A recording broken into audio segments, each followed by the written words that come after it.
everyone. In this video, I'm going to introduce you to the chapter on social psychology, chapter 12. And social psychology really looks at how do people behave differently in the presence of others. And logically, we know that we behave differently. We behave differently in a classroom, we behave differently at work, we behave differently with our family, we behave differently when we're out with our friends. So we know that other people have influence over us, and we behave differently because we're around other people. So social psychology is really fascinating. It really looks at, how are we influenced or affected by other people around us. And one of the things I always talk about when I talk about this chapter is it sort of reveals the dark side of human nature. So I like to think of social psychology as being fun, but there's also a dark side to it. We're going to talk about some of the more famous studies in psychology that really sort of reveal the dark side of human nature. So social psychology is really the scientific or psychological study of how individuals behave and think and feel in different social situations. How do people behave differently in the presence of others? How do people develop attitudes about other people? How do we explain our own behaviors in some situations and the behavior of other people in the situation? Sociology, people always wonder what's the difference between social psychology and sociology. Well, sociology is a much more global or bigger picture topic. It looks more at social issues, societal issues. It does look at things like racism, and we'll look at that as well. But social psychology really looks more at individual behavior and how it is affected by others, whereas sociology looks at more bigger issues. And there are sociology classes that you might find interesting as well. So this is what we're going to be talking about in this chapter. The first thing we're going to talk about is attribution theories. What do we attribute other people's behavior to, and what do we attribute our own behavior to? How do we judge other people? We're going to talk a little bit about social rules and norms, and how these roles and these norms affect our behavior in different situations. We'll also talk a little bit about persuasion and influence and how we can be influenced and manipulated by other people. We're going to talk about conformity, and nobody likes to think about themselves as being a conformist, but much of our research in social psychology says that most of us are conformists. We all want to belong. We all want to belong to different groups, and we're willing to conform and go along with that group. And that's what social psychology tells us. There's a famous study by Solomon Asch that we'll talk about, and there's a funny video about this study. Then we'll also talk about obedience, and obedience is where people are obeying an authority figure. And Stanley Milgram did a famous study on obedience, and his question was, would a normal everyday person be willing to harm another person when they're being told to do something by an authority figure? And the question he wanted to ask was, were the Nazi soldiers in Germany inherently evil, or were they being obedient to an authority figure and got wrapped into a terrible situation? So it's an interesting study. And then we're going to talk a little bit about group influence, group polarization. We are very polarized as a society right now. Part of that has to do with social media and getting skewed viewpoints, and really having difficulty coming together with our viewpoints. And we'll talk a little bit about that. And then we'll talk a little bit about prejudice and discrimination at the end as well. If you're interested in this subject, and it's really fascinating, there is a class called Psych 250, which is social psychology. You can learn a lot more in depth on it. But for this first video, I'm going to talk about attribution theories.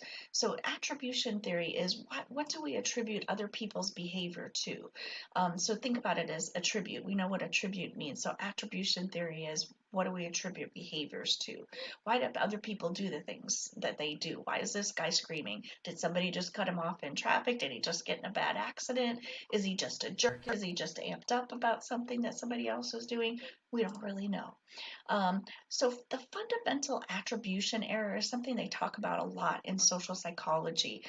Sometimes in the book they talked about it as the actor-observer bias as well. So the fundamental attribution error is that when we see somebody else doing something bad or that we don't approve of, we assume there's something wrong with that person. and we don't think about the situation. When it's us, when we're late, when we do something wrong, it's a situation that caused us to have that problem or behave in that way. So when we talk about dispositional versus situational attribution, dispositional means there's something wrong with that person because they're behaving that way. Where if it's us, it's a situational attribution. We're speeding because we're late for a really important meeting, and we're driving a little crazy because we're late and it's important for us to be there. It's the situation that caused us to do that, not something wrong with us. And they call it the actor observer bias. So if it's us doing the action, then we have a much more situational perspective about it. If we're observing somebody else's behavior, we think there's something wrong with them. So we think there's something wrong with that person because they're doing something, rather than looking at the situation that caused them to behave that way. Maybe somebody swerved into our lane, but we didn't realize that they were swerving to miss a pedestrian or something, and we think they're a terrible driver. We assume they're a terrible driver rather than thinking that maybe there was a situation that caused them to swerve. Um, and if it's us, well, obviously we know why we swerved. So when it's somebody else, we assume the worst. So we often assume the worst of other people. It's just kind of interesting, and the best of ourselves. So if we're late, there's something. It wasn't our fault. There was a lot of traffic we didn't expect. We couldn't leave on time. Something happened. Somebody called. Something terrible happened. Whatever it was, that was a situational factor. But if our friend is late, or if our appointment is late, they're really rude and inconsiderate. What are they thinking? How could they be late, right? So that's the fundamental attribution error. We think that there's something wrong with somebody else. That we think that there's something fundamentally wrong with the other person when they do a strange behavior. But when we do it, it's the situation. A self-serving bias is a tendency to attribute successes to our personal characteristics and failures to the environment. I got a raise. I'm awesome. I did a great job. You lose your job. Well, the boss was rotten. The company was unfair. It was a terrible situation. The self-effacing bias is the exact opposite of the self-serving bias, and many of us have this bias as well, or instead of the self-serving bias, which would be we tend to attribute our successes to luck and to other things, and if we fail, we tend to blame ourselves for those failures too. So there are both of those biases, and some people have one and not the other.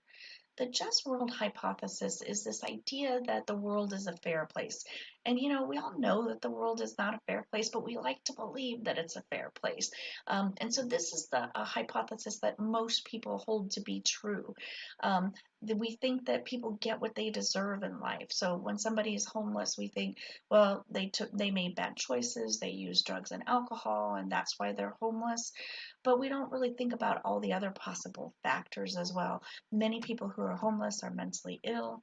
There are many families and kids that are homeless because they lost their job and just had barely enough money to survive before they lost that job.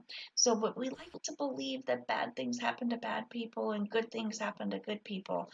But of course, we know that's not really true. We know that bad things can happen to good people and that life really isn't always fair. We like to think, at least I like to think, that eventually people get what they deserve in the end. Another thing that we tend to do is blame victims for being victims, for being assaulted. So a woman is assaulted, um, early in the morning in a dark alley. Well, she shouldn't have been in that dark alley at that hour. Well, maybe not, but does that mean she deserved to be assaulted? So, I think one of the things is that we all like to sort of explain it away and figure out why it's not going to happen to us. And so a lot of times it's easier to blame the victim or blame something wrong with that person, and that's why they're homeless or that's why they're a victim, and it won't happen to us. So I think sometimes that's where that comes from. So the last thing I'm going to talk about in this video are social roles and social norms. So social roles are expectations that we have of people who have particular roles in society. So a waiter or a waitress, we expect them to behave a certain way. We don't expect them to throw water on us, although I'm sure many of you who have served people have felt like they wanted to do that at some time, at some point. We expect teachers and professors to behave a certain way. We expect police officers to be brave and to run into dangerous situations. It's just like the shooting in Colorado last week. Just we have expectations of how people should behave when they are in particular roles. And then, so roles are really expectations about people in particular positions and how they should behave. Social norms are how we should behave in certain social situations. So when we're in an elevator, are we supposed to talk? Are we supposed to face everybody? No, we're supposed to face the doors and be really quiet and make sure to give people as much space as we can in the elevator, right? That's a social norm. And that may not be a social norm in every culture and every society. Another social norm is when we're going to a movie, we line up and wait in line, or I guess maybe this could be a concert or something like that. So it's a social norm. This is what we expect to do, and this is what we actually do in that social situation. In a classroom, there's an expectation of students. You're going to sit down, you're going to face forward, and you're going to raise your hand if you have a question, depending on the class. In the next video, we'll talk about the Stanford Prison Experiment that looks at different social roles and how people behave differently when they're given a social role. So thank you for listening.